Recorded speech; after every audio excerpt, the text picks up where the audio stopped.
بسم اللہ الرحمن الرحیم اعوذ باللہ من الشیطان الرجیم بسم اللہ الرحمن الرحیم۔ عزیز طلباء کرام، بقیہ امورن کے بحث میں ہم امر خامس پر پہنچے ہیں اور اس بحث میں ہم ایک دیگر شرط جو ہے قیام مبدأ بذات، اس کے بارے میں ہم پڑھیں گے کہ آیا یہ قیام مبدأ بذات جو ہے وہ ضروری ہے صدق مشتق میں یا صدق حقیقت مشتق میں یا نہیں۔ قیام مبدأ جو ہے وہ ضروری نہیں ہے۔ اس سے پہلے کہ اس امر کی ہم وضاحت کریں، سب سے پہلے آپ ان دو مثالوں کو سمجھیں۔ پہلی مثال جو ہے وہ ہے زید عالم۔ اس مثال میں زید جو ذات ہے، عالم جو اس کے لیے مشتق آیا ہے، اس مشتق کے زید کے اوپر صادق آنے میں جب یہ صدق حقیقی ہو، ضروری ہے کہ علم جو مبدأ ہے وہ اس ذات کے ذریعے سے قائم ہو۔ لہذا جب تک علم کا مبدأ ذات زید کے ذریعے سے قائم ہے، زید عالم کہنا صحیح ہے اور یہ صدق حقیقی بھی ہے۔ اس چیز میں تو سب کا اتفاق ہے، لیکن زید ضارب امرا یا خالد معلم بکرا جیسے مثالوں میں یہ جو ضرب ہے یا جو علم ہے یہ زید کے ذریعے سے قائم نہیں ہے ظاہراً، بلکہ امر کے اوپر جب یہ آتا ہے، لہذا امر جو ہے وہ اس ضرب کو تحمل کرتا ہے، یا بکر جو ہے اس علم کو جو معلم کے ذریعے سے آتا ہے اس کو تحمل کرتا ہے۔ تو حقیقت میں یہاں پہ مبدأ جو ضرب ہے یا علم ہے وہ بکر یا امر کے ذریعے سے قائم ہے، نہ کہ زید کے ذریعے سے، جو کہنے والے کہتے ہیں۔ لہذا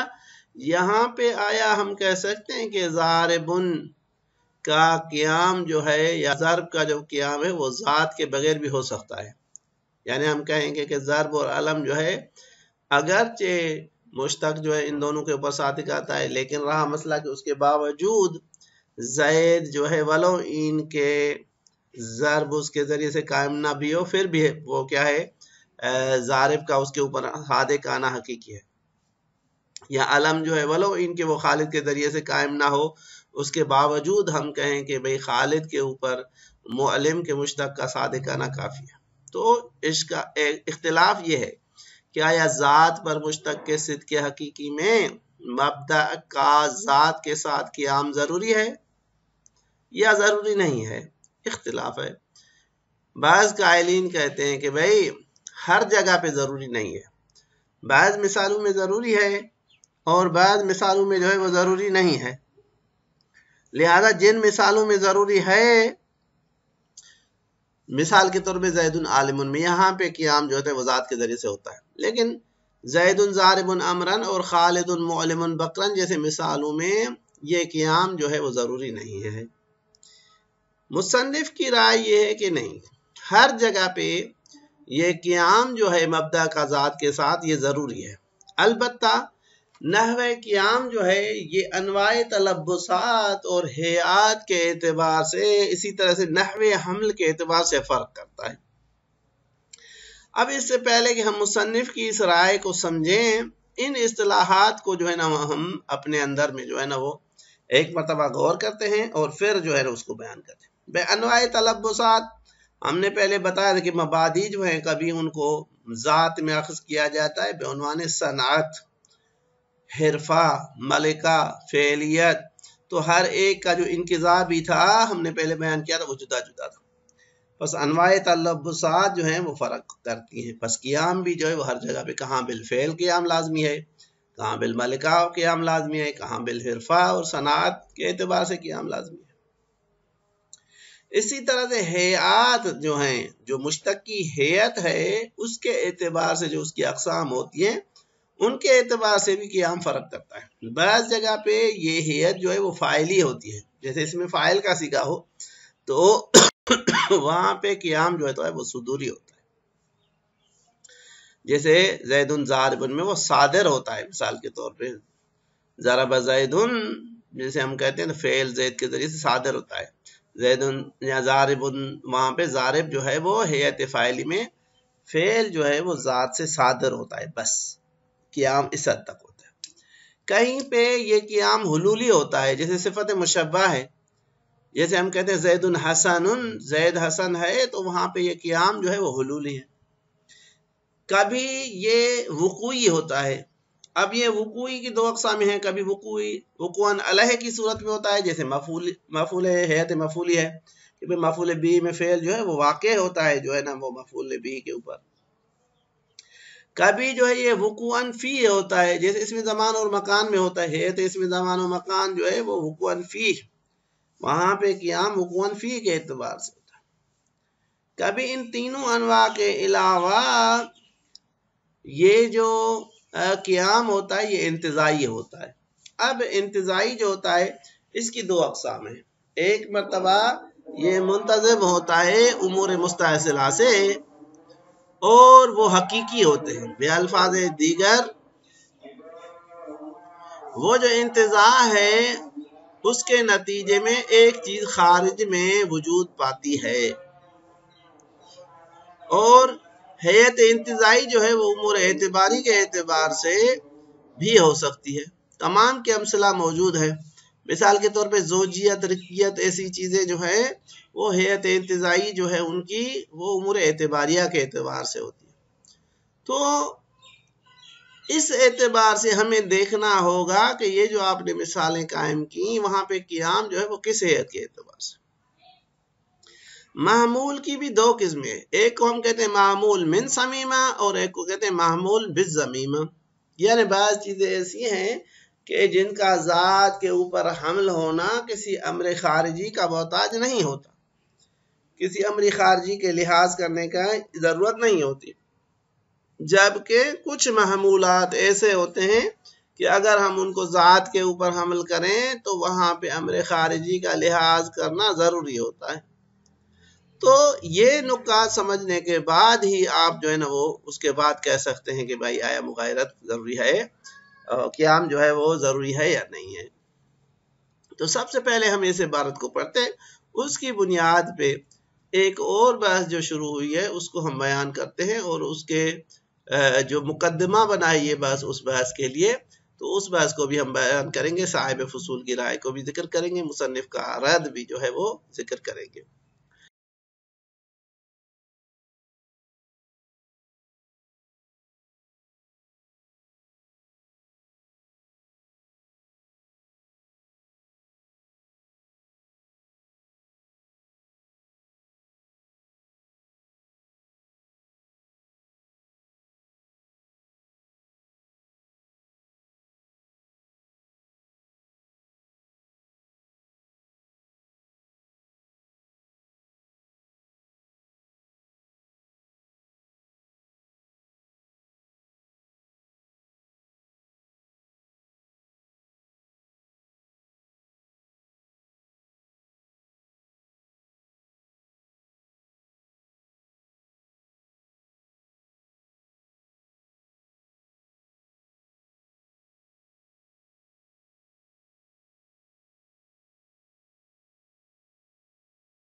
بے الفاظ دیگر یہ استعمال جو ہے وہ استعمال حقیقی ہو، یہ صدق کے حقیقی ہو،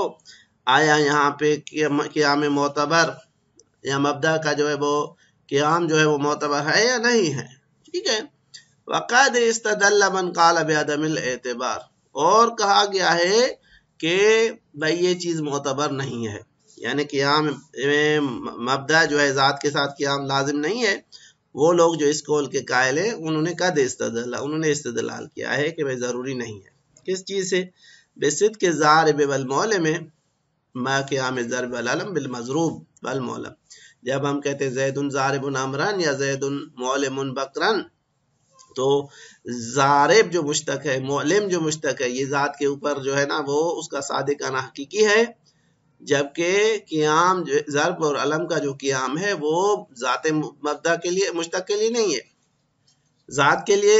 کے ذریعے سے نہیں ہے، بلکہ مضروب اور معلم کے ذریعے سے، جو ذات اور مشتق سے دونوں سے خارج ہے۔ بالفتح یعنی ان کو مفعول پڑھی، یعنی وہاں پہ مشتق کا جو قیام ہے وہ فاعل کے ذریعے سے نہیں بلکہ مفعول کے ذریعے سے، ذات کے ذریعے سے نہیں ہے بلکہ من وقع علیہ الفعل کے ذریعے سے ہے۔ بس اگر ان میں دیکھتے ہیں کہ عدم کیا کہتے ہیں قیام کے باوجود صدق جو ہے وہ لازمی ہے، تو اس سے صدق جو ہے وہ لازم آتا ہے، تو اس سے پتہ چلتا ہے کہ ضروری نہیں ہے کہ حتماً جو ہے وہ قیام مبدا جو وہ ذات کے ذریعے سے ہو۔ تحقیق، اب یہاں سے مصنف جو ہے وہ اس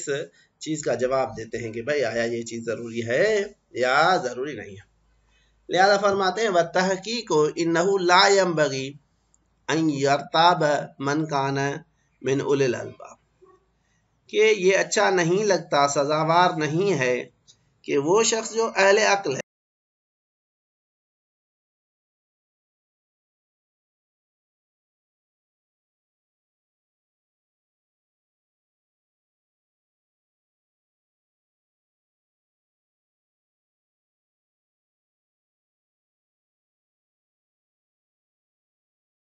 اور مشتق کے ذات کے اوپر جاری ہونے میں معتبر ہے۔ کیا چیز معتبر ہے؟ من التلبس بالمبدا، مبدا کے ساتھ متلبس ہونا، بنحو خاص، ایک خاص طریقے سے اس کا تلبس، انواع تلبس کے اعتبار سے، اب چاہے وہ صنعت کے اعتبار سے ہو، حرفے کے اعتبار سے، ملکے یا فعلیت کے اعتبار سے ہو، ان کے ذریعے سے تلبس جو ہے وہ ضروری ہے۔ یہ تو کہتے ہیں کوئی بھی صاحب عقل اس میں شک نہیں کرتا۔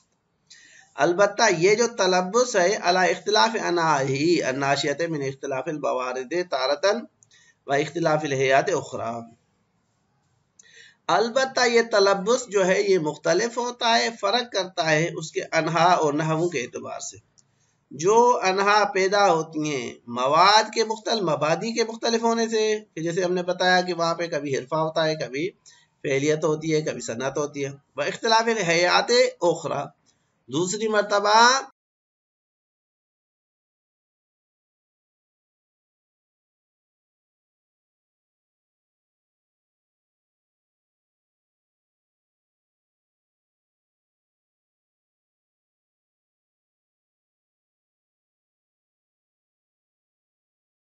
میں ہوتی ہے، او فی ہے جیسے اس میں مکانی اور زمانی حیث میں ہوتی ہے، او انتزاعی ان ہو یا منتزع ہونے کے اعتبار سے اس ذات سے، مفہوماً ما اتحادی ماؤ خارجہ، کہ بھائی یہاں پہ مشتق اور ذات جو مبدا کے ساتھ جو ہے ذات وہ اتحاد مفہومی رکھتی ہے اور اتحاد خارجی رکھتی ہے، لیکن مفہوماً جو ہے وہ اس سے منتزع ہوتی ہے اور جدا ہوتی ہے، کما فی صفاتی تعالیٰ، جس طرح سے اللہ کے صفات میں ہے۔ بس اختلاف حیات جو ہے وہ فرق کرتی ہیں، کبھی حیات فاعلی ہوتی ہے، صفت مشبہ ہوتی ہے، کبھی حیات مفعولی ہوتی ہے، بس حیات کبھی صدوری ہوتی ہے، کبھی حلولی ہوتی ہے، کبھی وقوعی ہوتی ہے، کبھی انتزاعی ہوتی ہے۔ وقوعی کی دو اقسام ہیں، کبھی وقوعاً علیہ اور وقوعاً فی ہوتی ہے، حیات انتزاعی کبھی امور مستحصلہ سے ہوتی ہے، کبھی جو ہے وہ امور اعتباریہ سے ہوتی ہے، تو اس اعتبار سے کہنے یہ فرق کرتی ہے۔ تو کبھی کبھی جو ہے وہ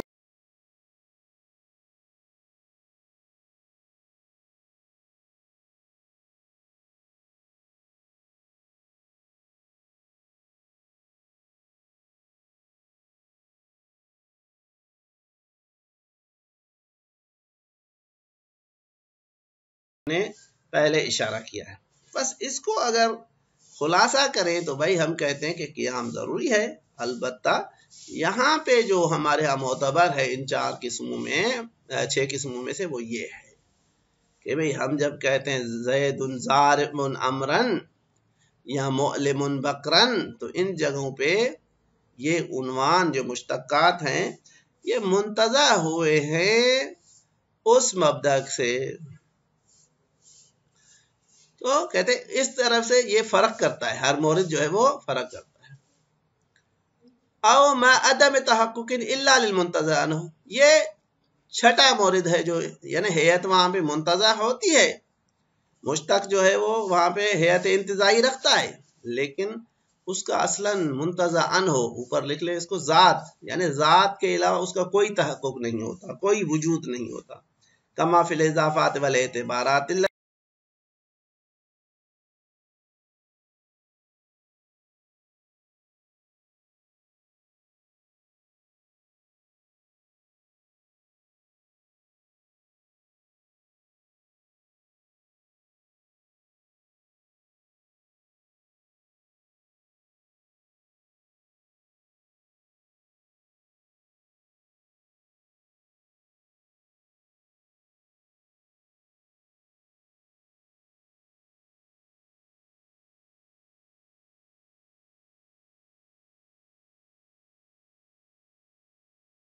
لہذا ہم کہتے ہیں کہ بھائی معمول کی دو قسمیں ہیں. ہم نے بیان کیا تھا کہ بھائی کبھی جو یہ معمول من سمیمہ ہوتا ہے اور کبھی معمول بالضمیمہ ہوتا ہے. یہاں پہ زید ضارب امرن یا معلم بکرا، یہاں پہ حمل جو ہوتا ہے وہ حمل من سمیمہ ہے، جو حمل بالضمیمہ نہیں ہے، امر خارجی کی محتاج نہیں ہے. تو اس اعتبار سے کہتے ہیں کہ یہ ان میں فرق جو ہے وہ موجود ہوتا ہے. ففی صفات ہی الجاریت علیہ تعالی، بس وہ صفات جو خدا کے اوپر جاری ہوتی ہیں، یقون المبدأ مغایرا لہ تعالی مفہوما، مبدأ جو ہے وہ ذات خدا بندی سے مغایرت رکھتا ہے مفہوم کے اعتبار سے، وقائما بھی عینا، اور وجود کے اعتبار سے اسی ذات کے ذریعے سے جو ہے نا وہ قائم ہوتا ہے. لیکنہ بنحو من القیام، لیکن وہ بھی ایک قیام کے ان انواع جو ہم نے قیام کی حیت کے اعتبار سے بیان کی ان کے اعتبار سے.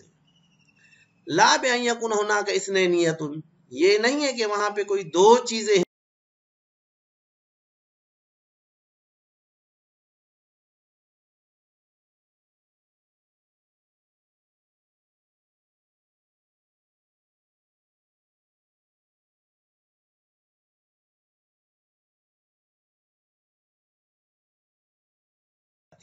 بس اگر ہم اس کو خلاصہ کریں تو یہاں تک ہم اس کو نصف جواب مان لیتے اصل مسئلہ کے. یہاں سے لے کے یہ جو عبارت ہے یہ صاحب فصول کے اشکال اور اس کے جواب کی ہے، جس کو ہم انشاءاللہ اگلے درس میں پڑھیں گے. فی الحال یہ ہے کہ بھائی خلاصہ یہ ہوگا آیا قیام معتبر ہے؟ ہاں معتبر ہے. تو ان دونوں مثالوں میں کیوں نہیں ہے؟ بھائی ان دونوں مثالوں میں بھی ہے، لیکن یہاں پہ جو ہے وہ امور انتزاعی امور مستحصلہ میں ہے، اور یہاں پہ معمول جو ہے معمول بن سمیمہ ہے. حمل جو ہے وہ اسباب معمول بن سمیمہ ہے، معمول بن سمیمہ کے اعتبار سے نہیں، بس ہے. اب اس پورے بحث کا نتیجہ کہاں پہ ظاہر ہوتا ہے؟ وہ ہوتا ہے صاحب فصول کے اشکال اور اس کے جواب کے اوپر، کہ صاحب فصول کی ایک مبنی ہے اور اس کا جواب جو ہے وہ اس بحث کے نتیجے میں ظاہر ہوتا ہے، جس کو ہم جو ہے نا وہ انشاءاللہ بیان کریں گے. صلی اللہ علیہ وسلم.